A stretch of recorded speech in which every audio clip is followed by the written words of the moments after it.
प्यारे बहनों और भाइयों, मेरा नमस्कार स्वीकारो। देखिए, आज हम आपके लिए बता रहे हैं कि ब्रह्मनिष्ठा का क्या महत्व होता है, क्या अर्थ होता है। तो देखिए, जीव को प्रथम नर जन्म ही दुर्लभ है, उससे भी पुरुष तत्व और उससे भी महत्व ब्राह्मण यत्व अब मिलना कठिन है। और ब्राह्मण तो होने में भी वैदिक धर्म का अनुगामी होना, उससे भी विद्वता का कठिन होना कठिन है। यह सब होने पर भी आत्मा और अनात्मा का विवेक, सम्यक अनुभव और ब्रह्म भाव में स्थित और मुक्ति, ये तो करोड़ों जन्मों में किए हुए कर्मों का परपाक के बिना प्राप्त हो नहीं सकते हैं। यानी आप समझिए कि पहले नंबर तो यह है कि मनुष्य जन्म मिलना भी मुश्किल है, उसमें भी पुरुष। फिर दूसरे उसमें ब्राह्मण या विद्वान बनना या फिर वेदा अनुयायी बनना, ये भी मुश्किल है। तो मनुष्य का जन्म यकायक नहीं मिलता है। ये जो है किसी ईश्वर ने इसे वरदान स्वरूप नहीं दिया है, बल्कि यह चेतना की विकास प्रक्रिया के गुजर कर कीट पतंग पशु आदि योनियों से गुजर कर लाखों वर्षों बाद मिला है। आप सोच लीजिए। किंतु मनुष्य जन्म लेना ही पर्याप्त नहीं, इससे भी आगे अपनी चेतना का विकास हमें करना है। और ब्राह्मण तो प्राप्त करना, और ब्राह्मण वही है जो ब्रह्मज्ञानी है, अन्य कोई ब्राह्मण नहीं है। ब्राह्मण जाति में जन्म लेना भी सौभाग्य ही है, क्योंकि वे पूर्व जन्म के शुभ कर्मों का फल होता है,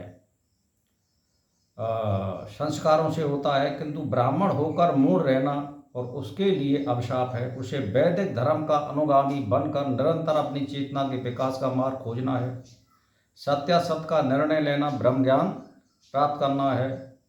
तभी उसकी पूर्णता ब्रह्म ज्ञान के लिए उसे आत्मा, अनात्मा, सत्य, मिथ्या, शाश्वत, क्षणिक के भेद को विवेक जागृत करना है।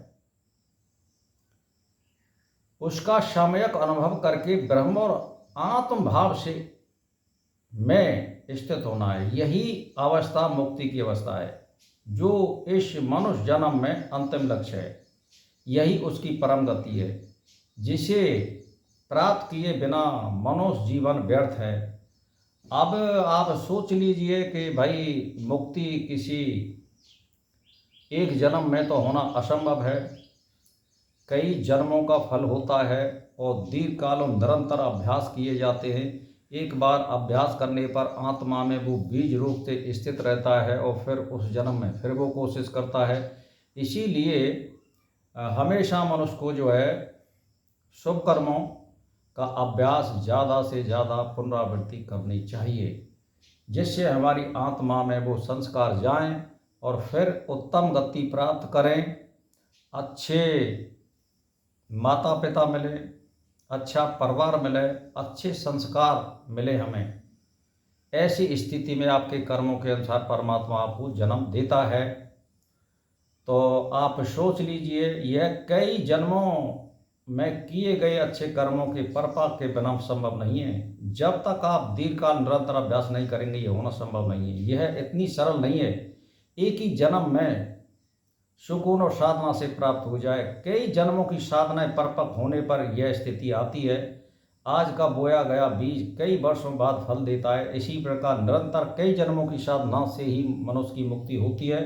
जो मनुष्य आज आध्यात्मिक उच्चता को प्राप्त कर गए हैं, उनके पूर्व जन्म कई जन्मों का परिणाम है। इसीलिए उसे प्राप्त करना प्रत्येक मनुष्य का धर्म यही उसका परम विकास है। आप सोच लीजिए। तो भाई और बहनों, आप सोच लीजिए कि बगैर कोशिश के आप ब्राह्मण के घर में जन्म ले लीजिए। आप पढ़िए मत, साधु संगत मत करिए, शुभ कर्म मत करिए। आप एज ये चंडाल, एज ये राक्षस। तो कहने का मेरा मतलब यह है कि यहाँ तो कर्म प्रधान है पृथ्वी पर जन्म लेना। तो कर्म से ही मनुष्य उच्चता को प्राप्त होता है, कर्म से ही जानकार होता है, अच्छे और बुरे की सोच रखता है।